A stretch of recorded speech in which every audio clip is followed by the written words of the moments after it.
Understanding the phrase, clouded skies, a guide for English learners.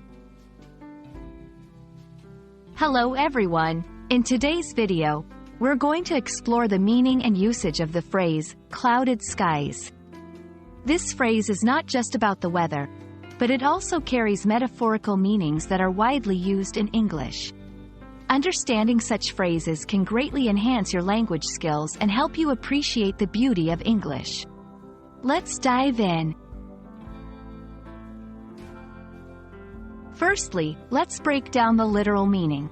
The term, clouded, refers to something being covered or obscured by clouds.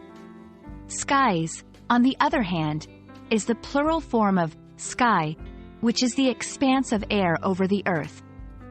So, when we talk about clouded skies, we are literally describing a sky that is covered with clouds, often implying overcast or gloomy weather.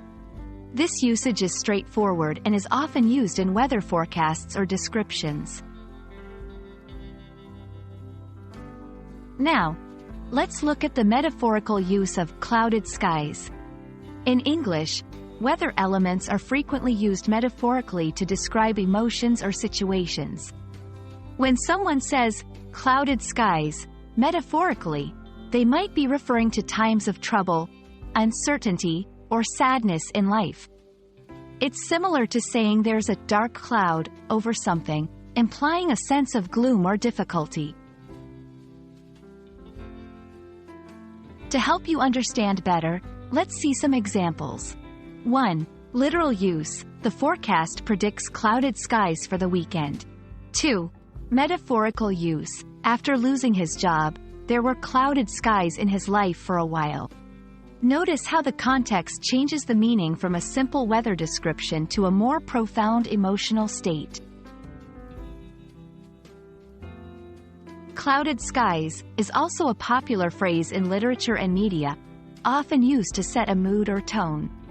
Authors and songwriters use it to evoke certain emotions in their audience, especially when depicting scenes of melancholy, contemplation, or impending conflict. I hope this video helps you understand and use the phrase, clouded skies, confidently in both its literal and metaphorical senses. Remember, phrases like this add depth and color to your language. Keep exploring and practicing. If you found this video helpful, please like and subscribe for more. Happy learning!